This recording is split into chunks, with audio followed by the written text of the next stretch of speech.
The wind dragged low across the plains, flattening what brittle grass remained and lifting fine dust into the dawn air.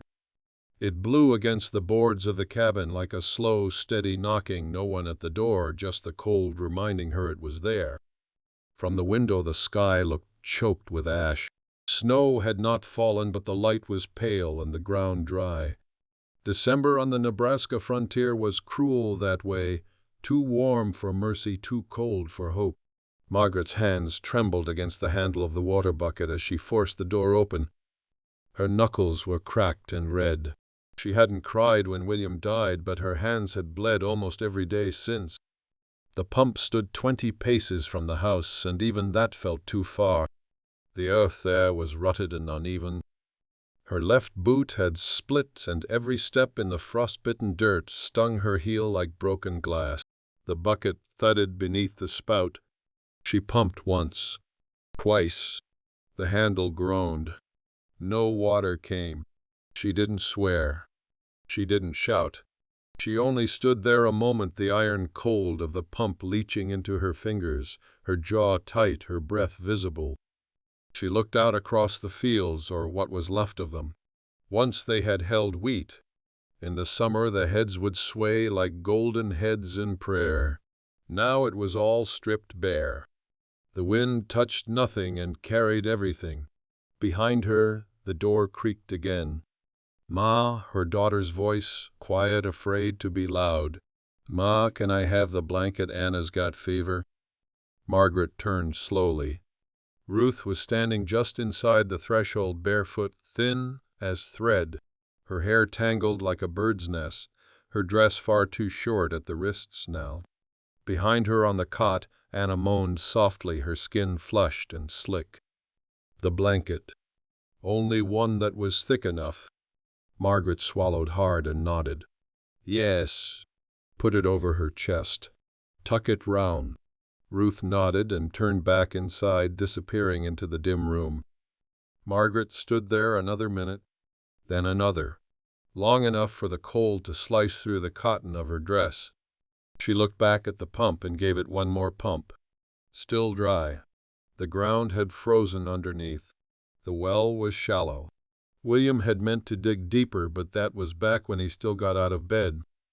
The wind changed, brushing across her neck like breath. She felt the weakness in her knees before she saw the road. A single figure moved on horseback too far to make out a face heading eastward toward town. Or away from it. No reason to expect help. They passed often enough and never stopped. Back inside, Anna's breathing rattled. Margaret leaned over her, touching her forehead with the back of her hand. Too hot. The fever had worsened overnight. She brought a cloth to wipe her mouth and adjusted the blanket. Ruth stood close by, watching, lips pressed together. "Will Anna die?" she whispered. Margaret didn't answer right away. "No," she said finally, more to the wall than to the child. "She just needs rest." She didn't mention the food had run out yesterday, or that there were only dried beans left, and even those would take more water than they had to cook. She didn't say she hadn't slept in 2 nights because of the wolves howling just beyond the ridge. Ruth reached for her hand, small fingers cold against her palm. What if the water never comes back? Margaret looked at her then. Ruth had William's eyes, that same heavy blue, too serious for childhood. She pulled her daughter close, resting her chin on her crown. She didn't know what to say. There was no neighbor within 5 miles, and the nearest one with a cart even farther. The last letter she'd sent to her brother in Kansas came back unopened. The church had sent a bundle of matches and a half-used Bible. No one else had come. She heard the horse before she saw it, the slow clop of hooves on frozen ground drawing closer. Margaret stood up, fast fingers brushing her apron for the knife she kept tucked under the waistband. She stepped outside, wind slapping her cheeks, and stood still as the rider approached.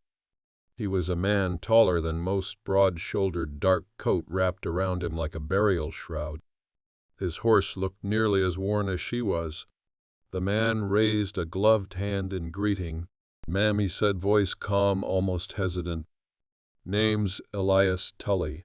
Was headed west but saw the place from the ridge. Thought I'd ask, He looked past her toward the door left swinging open toward the sick child on the bed and the barefoot girl beside her. Didn't mean to intrude, he said more softly. Just thought maybe you could use something. Margaret didn't speak. Her hand stayed near the knife, but her chest ached suddenly, not with fear but with the strange throb of almost crying. He dismounted, slow, waiting for her answer. Elias didn't move fast. That was the first thing she noticed. He didn't act like a man in a hurry, and that alone made her wary. Most strangers out here either kept riding or came with demands.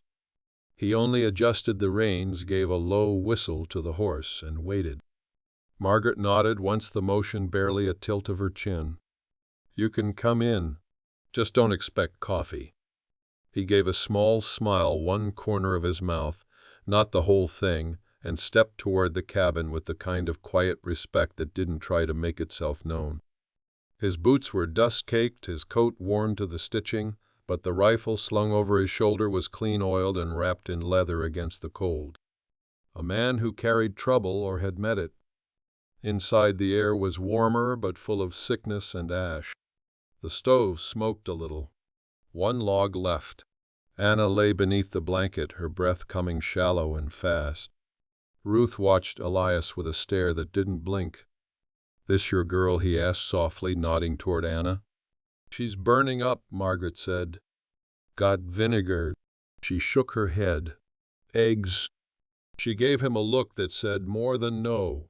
He took off his gloves.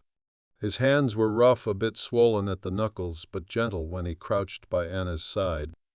He looked her over without touching her. Ruth took a step closer to her mother. I've got a few things in my saddlebag, he said, standing again. Dried feverfew, and I think some willow bark left. Might help a little. If you'll let me. Margaret hesitated. Letting a man like him into her home was one thing. Letting him tend her child was another. But she was out of time. Out of food.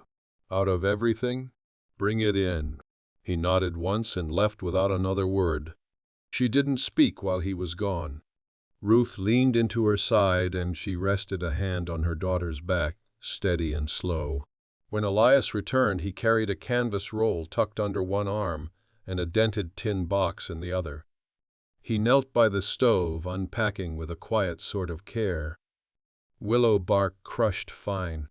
Something that looked like dried flowers. A strip of cloth he soaked in water from his own canteen. Best I can do for now, he said. This bark's for chewing. Tastes like dirt, but better than nothing. He coaxed Anna to wake enough for her to suck on the piece of bark, then laid the cool cloth over her neck. He didn't hover, just did what was needed, then stood back. I've got a small sack of oats and some smoked meat, he said. Meant it for the trail, but I don't mind sharing. Margaret stared at him. Why? He met her eyes and didn't flinch. Because I've known hunger. And I was raised better than to ignore it in someone else. The silence stretched between them like rope taut and unsure. I'm not staying long, he added. Just passing through to Cheyenne. Thought I might stop here a day or two. Rest the horse. Fix your pump if I can. She crossed her arms, still unsure if she believed him, but the heat from the stove had started to spread again and Anna's color looked less frightening. You can stay in the shed, she said finally. He didn't argue. Ruth stepped out from behind her mother and looked at him plainly. What's your horse's name? Elias looked over, surprised by the question. June. That's a girl's name. She's a girl horse, he said. Ruth considered that, then nodded like it made sense. The day passed slow. Margaret boiled the oats and split them into 2 bowls. Ruth ate hers like she hadn't tasted food in days. Margaret offered Elias a share, but he shook his head. Feed the girls first. She didn't thank him. He didn't expect her to. By nightfall, Anna's fever had eased enough for her to sleep without moaning. Ruth curled up beside her sister and Margaret stepped outside into the cold. The stars were out now. Bright, brutal things. The wind had quieted some. She heard Elias in the shed murmuring to the horse the low creak of leather as he settled in. She pulled her coat tight, stared out over the empty field. No moon. Just the scrape of bare trees and the wide open dark. Tomorrow she'd ask him to look at the pump. Tonight she let herself feel something that wasn't dread, not yet hope, but something near it. The West still has lessons. Subscribe to learn them. The next morning frost clung to the windows in thin, spidery webs. Margaret stirred from the cot, careful not to wake Anna or Ruth, and stoked the last embers in the stove. Her fingers moved without thought, practice from too many mornings like this, one tight-chested and cold-boned, the hush of early light and the weight of decision settling like snow. Outside, Elias was already at the pump. She stood at the doorway watching him, one hand clutching her shawl close. He had stripped off his coat and rolled up his sleeves. His breath smoked in the air as he knelt in the hard-packed dirt, tapping at the pipe with something like a rail spike. There was a pile of tools beside him, bits of scrap metal, a ragged wrench, a rusted bucket half full of water he must pulled from his canteen again. "You don't have to fix it," she called, not moving from the doorway. "I know," he said. He didn't stop working. "But I'd rather leave a place better than I found it." Margaret didn't answer. She stepped back inside and wrapped 2 pieces of smoked meat in a strip of cloth, slicing each one thin so it'd stretch longer. She set aside a portion for Ruth, who was still asleep, then placed the rest in a tin and brought it out to him.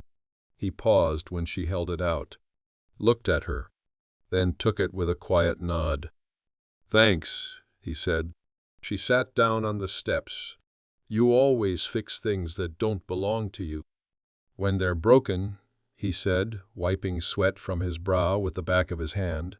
"Besides, your little one needs water more than I need rest."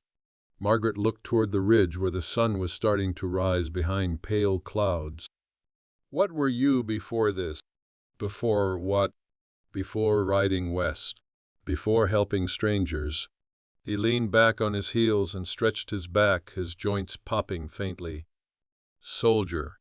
Then a smith. Then a nothing for a while." Now he shrugged. "Not much. Just moving." "Why, Cheyenne? Thought I'd find work. Maybe quiet." "Quiet's not free," she said. "No, but it's worth more than most things people chase." She watched him work after that, her arms folded across her chest to stay warm. His movements were slow but sure. He didn't complain when the wrench slipped, didn't curse when the pipe groaned. He just kept going. By midday, the pump coughed and spat a line of brown water. "Let it run a while," he said, stepping back. "Might clear." She pulled the bucket close and tested the stream with her hand. Still cold. Still bitter. But water. She blinked hard against the wind. "Thank you," she said. He only nodded. Back inside, she heated what little they had. Ruth helped her shell the rest of the beans. Anna was still sleeping, but the fever had left a sheen of sweat on her skin that looked more like recovery than illness. Margaret let her rest. That afternoon, Elias sawed wood behind the shed. Not because she asked, because he saw the pile dwindling and did it anyway. The sound of the blade was rhythmic, even comforting. Ruth hovered near him, asking questions like a sparrow pecking at a crust. "Did you ever shoot anyone?" she asked at one point. "Yes," he answered. "Was it bad?" "Yes." That seemed to satisfy her. She didn't ask more. When the sun dipped low again, he came to the house carrying an armful of cut logs. "You're working like you're trying to earn something," Margaret said as she took the wood from him. "Not trying," he said. "Just not good at sitting still." They stood on the threshold together for a moment, watching the last light catch on the frost-covered grass. The sky was streaked with lavender and iron gray. The wind had eased just for now, enough to breathe without pain. "You could stay through the week," she said without looking at him. "The girls won't eat unless I tell them it's safe." He looked over at her face, unreadable in the dim light. "Would that be all right?" "I wouldn't have said it if it weren't." He nodded slowly. "Then I will." That night she brought him a blanket and a better pillow and left them in the shed without a word. When she returned to the house, she found Ruth already curled on the floor beside Anna, the two of them wrapped tight beneath the thick blanket. Margaret sat beside the stove long after the fire died, listening to the quiet. No wolves tonight, no wind clawing at the walls, just the hush of breathing and the slow return of something she didn't yet name. Not comfort, not safety, not even trust, but the beginning of it. By the third day the girls had started to laugh again. It was a strange small sound, thin as wind through pine, but it reached her. Margaret was gathering eggs from the single hen that had survived the last frost when she heard it. Ruth was outside poking the frozen mud with a stick, and Elias stood a few feet away showing her how to track rabbit prints in the snow-crusted earth. "That's not a deer?" Ruth asked. "No," Elias said. "Too close together. Deers step wider.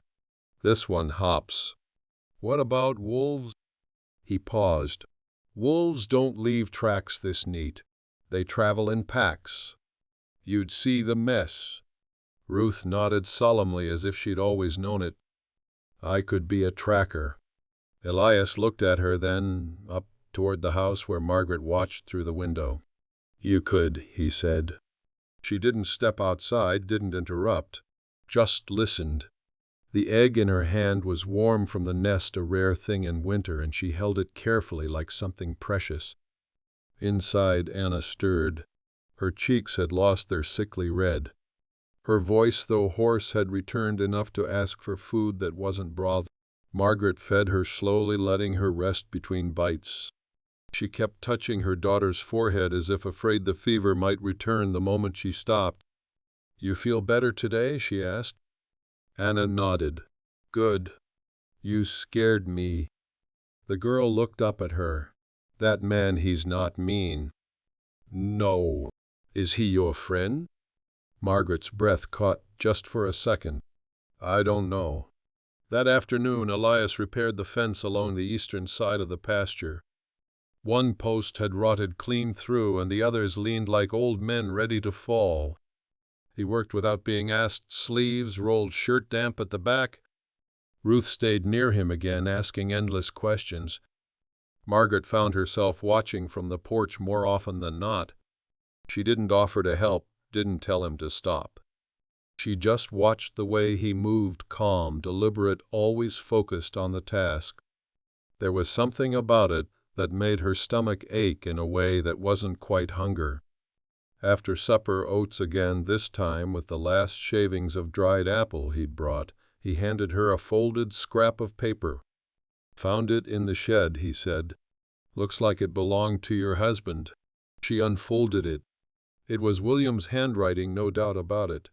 A drawing, rough but clear, of a well extension, a deeper pipe. Notes in the margin about soil depth and frost line. Plans he'd never lived to build. She swallowed. He was good with his hands. Just didn't have time to finish things. Elias looked at the drawing, then at her. "Mind if I try?" "You think it's worth it?" "I do." She folded the paper and tucked it into her apron pocket. "Then try." Later, after the girls were asleep, she found him standing by the fence line, smoking a thin roll of tobacco. The moon hung low, spilling pale light over the field. His breath curled in the cold air. "You smoke often?" she asked. "Only when the day's been long. Today long." He looked at her. Not in a bad way. She stood beside him, arms crossed, shawl pulled tight. "You talk like someone who used to be around people." "Not like a drifter." "I was a husband once," he said. "A father, too." She turned toward him, but he didn't elaborate. He just watched the field, the stars, the still world in front of them. What happened? War. Fever. Then silence. The words hit her like a stone, soft in delivery but heavy in meaning. She didn't say she was sorry. He didn't seem the type to want that. My husband's buried out past the ridge, she said instead. Under the cottonwood tree. I used to think he'd come back for me in some way. Not as a ghost. Just maybe in a dream. Or a sign. Elias nodded. He might still. Just not the way you expect. They stood a long time in silence. No need to fill it. The quiet felt earned. When she turned to leave, she paused. You sleep warm enough out there? He nodded. Plenty. If it gets colder, I've got room on the floor by the stove. He didn't respond right away. I don't want to overstay. You haven't. She walked back inside without waiting for more. He didn't follow. But he watched the cabin door long after it closed. A storm rolled in the next night. It came without thunder, without lightning, just a hard, steady wind and the slow spill of snow like a silent curse. By dawn, the prairie was buried in white, the shed half drifted over the pump, frozen again. Elias moved inside before sunrise. He didn't ask. She didn't offer. When she found him just inside the door, dusting snow from his shoulders, she only said, "Stove's still hot. There's coffee, if you call it that." He gave a soft nod and stepped further in, careful not to track too much on the floor. He'd brought in more wood, a small satchel slung over his shoulder. His coat hung heavy with cold, and his hair curled damp at the edges where snow had melted through. The girls were still sleeping. Margaret poured a half cup of coffee, bitter and thin, boiled down from grounds used too many times, and handed it to him. "I've had worse," he said after a sip. She raised an eyebrow. "When?" He gave her a half smile and didn't answer. The snow kept falling. By midday it had swallowed the fence line. The sound of the wind on the roof became constant, like breath through clenched teeth. Margaret wrapped the girls in blankets and pulled them close to the stove. She and Elias sat across from each other, a space of 2 feet and too many lives between them. "You have family left?" she asked. Elias shook his head. "Brother in Arkansas, maybe. Haven't seen him since before the war. North or south. War gray. Not proud of it. Just the way it was." Margaret looked at her hands, palms rough and lined. "William didn't go. Said the war took everything but land. He figured if he stayed and held it, maybe it'd still be here when it ended." Elias watched the girls sleeping. He wasn't wrong. No, but it took him anyway. They lapsed into silence again, but it wasn't heavy this time. Just 2 people with nothing to sell, nothing left to hide. In the evening, the wind let up. The snow had stopped falling, but the sky stayed low, heavy, with more to come. Elias carved a piece of meat from the smoked slab and passed it across to Margaret. She cooked it with the beans. It wasn't much, but it filled the cabin with warmth and scent, and something that felt like life. That night they didn't separate. Not fully. The girls slept near the fire. Elias lay wrapped in a wool blanket on the floor nearby. Margaret stayed upright in the chair, not tired, not awake. "Tell me something," she said in the dark. "What sort of something?" "Something no one knows." He was quiet a moment. "Then I wanted to be a preacher when I was young." She glanced at him, surprised. "I used to practice sermons to the horses," he said. "They were better listeners than most folks I knew." She smiled. Not a full smile, but it softened her face in the firelight. "What changed?" "I saw what men did in God's name. And I saw what happened to those who begged him. I stopped believing," he answered. She didn't argue, didn't try to fix the ache in his voice. After a moment she said, "I used to sing." "You?" "Church choir. Back in Ohio. Before any of this." He looked over at her, eyes steady. "You still sing?" "Not anymore." "Why?" No one to hear it. The room fell quiet again, save the ticking of the stove. And then, just before sleep took them all, she heard Ruth's voice in the dark. "Mel." Margaret rose and knelt by the girls. "Yes, baby." "Will he stay?" She looked over her shoulder. Elias hadn't moved, but she knew he was listening. "I don't know," she said. "But he's here now." Ruth's small fingers reached out and found her hand. They stayed like that, pressed together in the hush of snowfall and firelight. No promise. No future. Just now. And for the first time in a long time that felt like enough. The snow held them in for 5 days. By the third, the cabin had taken on the scent of close living wood smoke, damp wool, boiled beans, and unspoken thoughts. They passed time the way people do when there's no clock but hunger and sleep, Elias mending a broken hinge on the door, Margaret darning socks by the fire, the girls weaving bits of hay into crooked dolls, with mismatched button eyes. Each evening they ate side by side, no table between them, just elbows close, steam rising from chipped bowls and the hush of winter pressing in on the wall. On the 5th day, the sky cleared. Elias stepped out first, boots crunching through hard-crusted snow. Margaret watched from the doorway, arms folded, the cold air biting her throat. He scanned the ridge, listening. Then he looked back at her. "You'll want to be ready," he said. "Once it thaws, it'll all turn to mud." She nodded. "Always does." That afternoon the sound of hooves came down the eastern slope. Elias heard it first and stepped forward, one hand grazing the butt of his revolver, not pulling, just knowing. The rider was a man square-built, dressed too fine for the land, a long wool coat and gloves that hadn't seen a day of real labor. His horse was lathered from a long ride. He carried no baggage. He pulled up 10 yards from the house and scanned the yard, the cabin, the man standing near the porch. "You, Elias Tully," he called. Elias didn't answer right away. "Depends who's asking." The man dismounted, ignoring the snow. His boots sank deep, but he didn't seem to care. "Name's Winton Carr. I work out of the Territorial Marshal's office. Got word from Cheyenne about a man fitting your description. Supposed to stand trial." Margaret's breath caught. Ruth moved behind her, grabbing hold of her skirt. Elias didn't flinch. "Trial for what?" "Desertion. Theft of government property. Name was raised on a bounty sheet 2 months back." "I was cleared," Elias said. "Wrote to the office myself. Sent documents." Carr smirked. "Paper gets lost, Tully. I've got instructions to bring you in." The air between them tightened. Elias's stance shifted just slightly. Not aggressive. Just braced. Margaret stepped forward. "He hasn't done anything wrong." Carr looked at her like she was something beneath his boot. "Lady, the law don't run on feelings." She felt heat rise in her chest, but she didn't back down.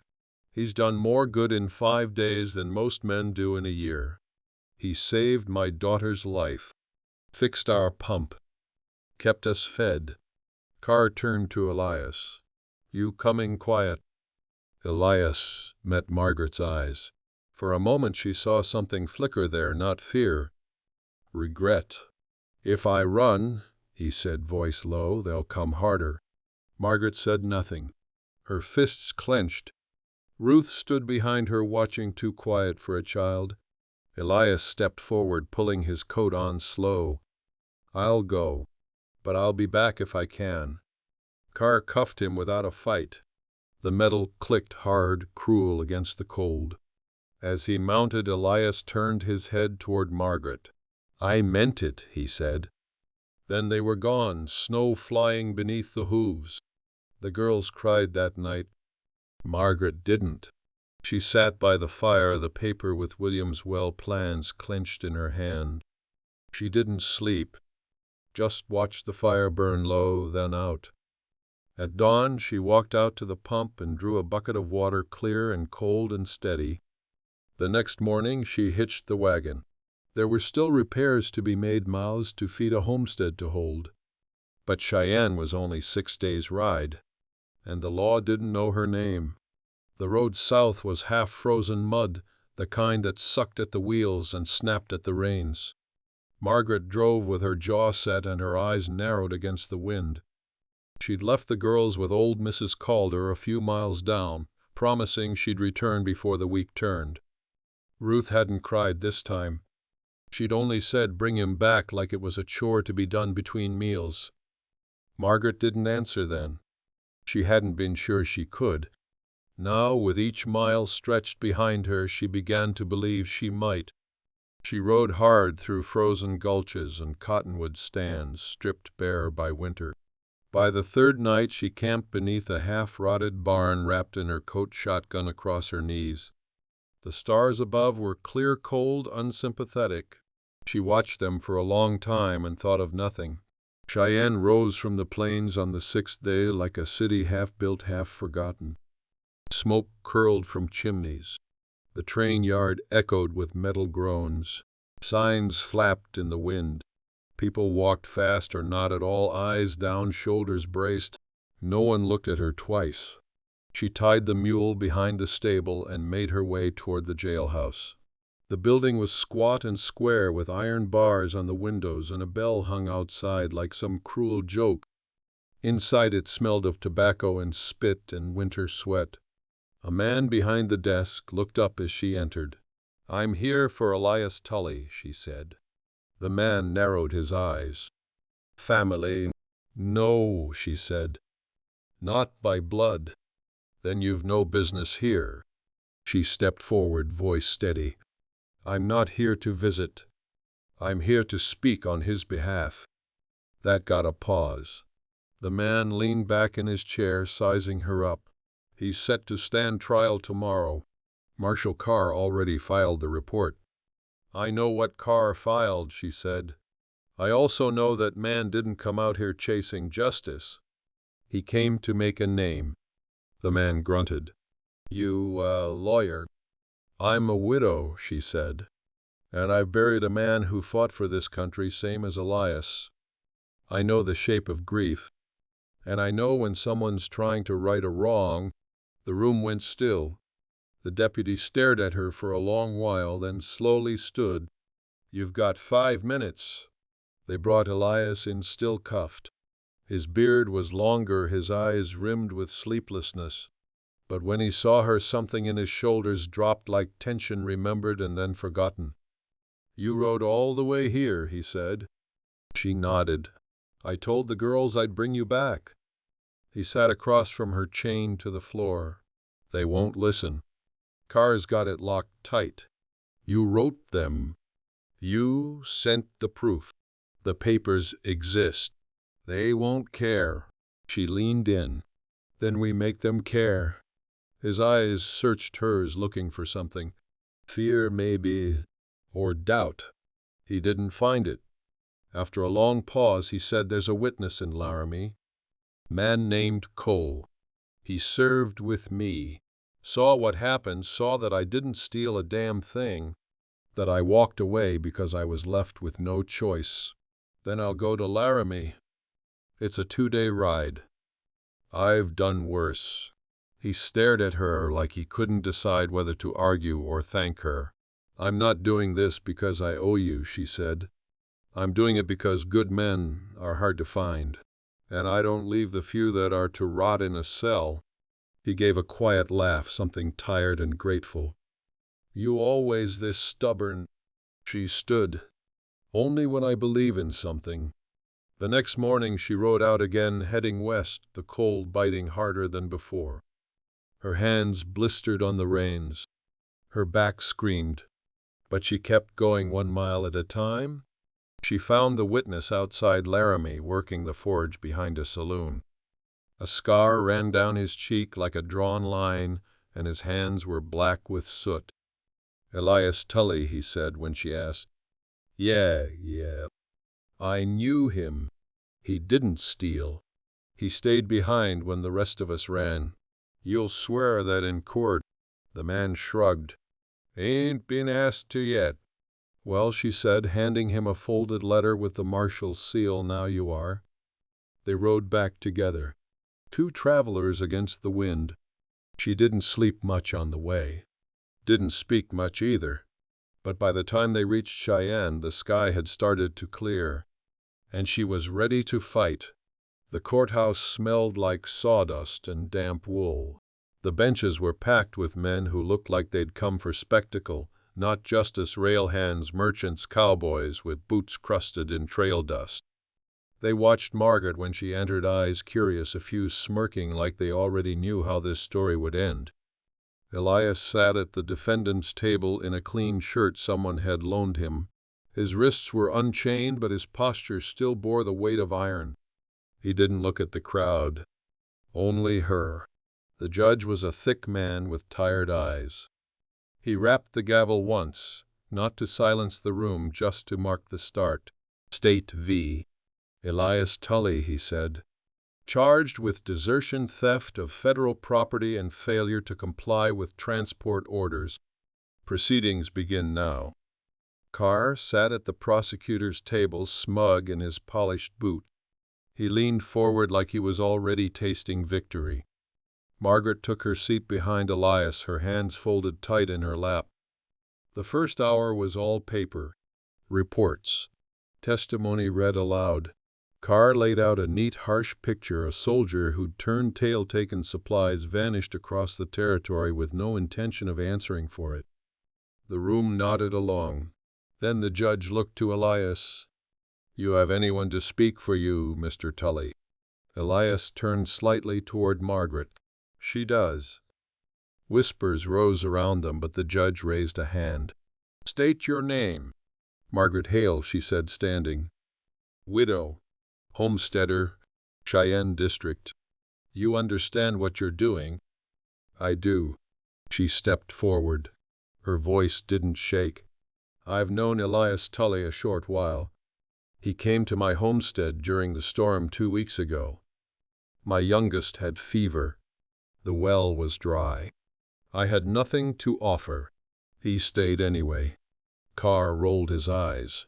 "Charity does not undo criminality." She turned to him. "It wasn't charity. It was decency." Back to the judge. "He worked every day, fixed the well-cut wood, shared his own food. When the marshal arrived to drag him off, he didn't fight. He went quiet. I watched a man choose peace over pride. You don't see that often." The judge leaned forward.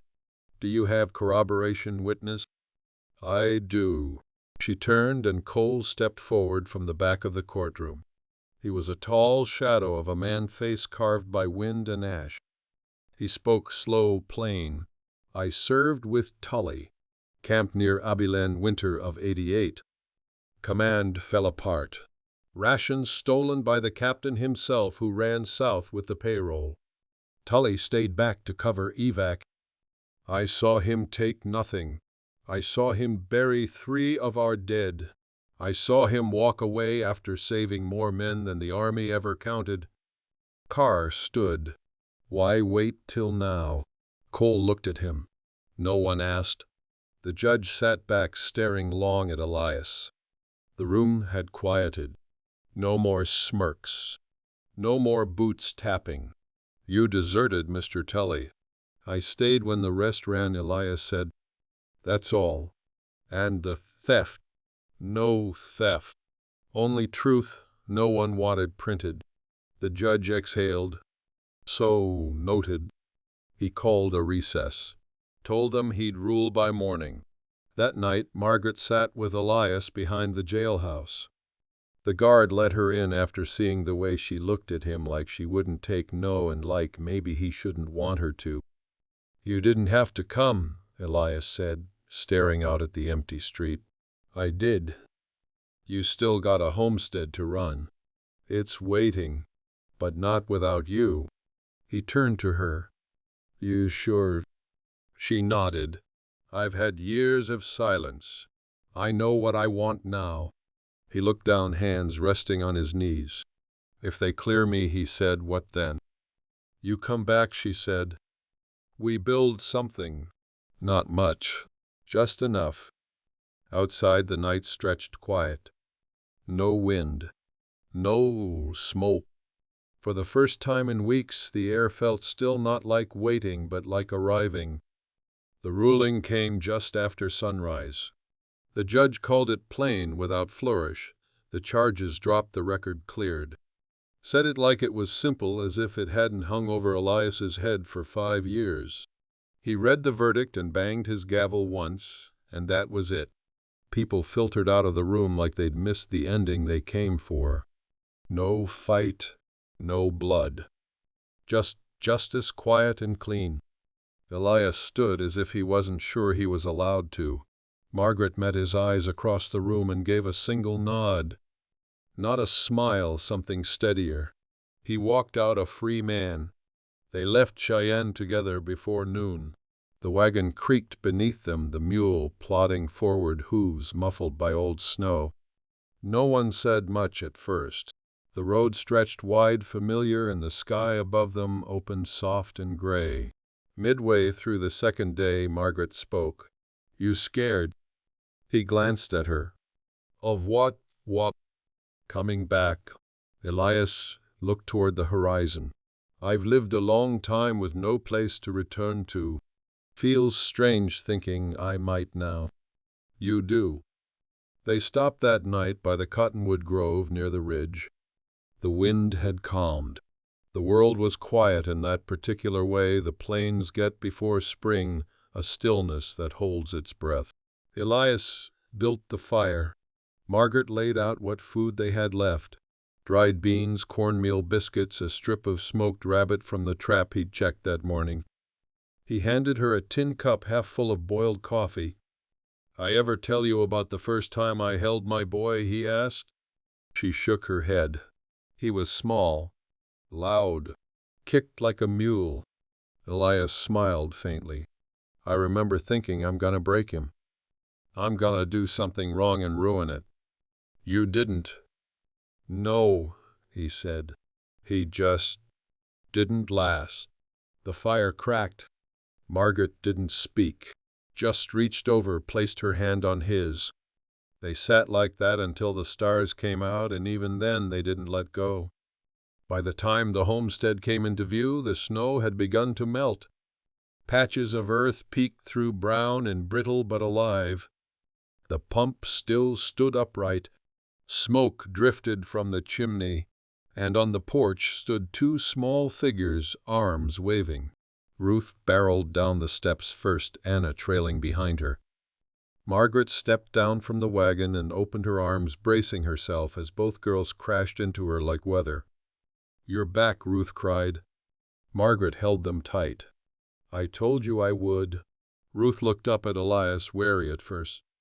"Then did you bring him for good?" Elias crouched, met her gaze. "Only if your ma says I can stay." Margaret didn't say a word. She just took his hand and laced her fingers with his.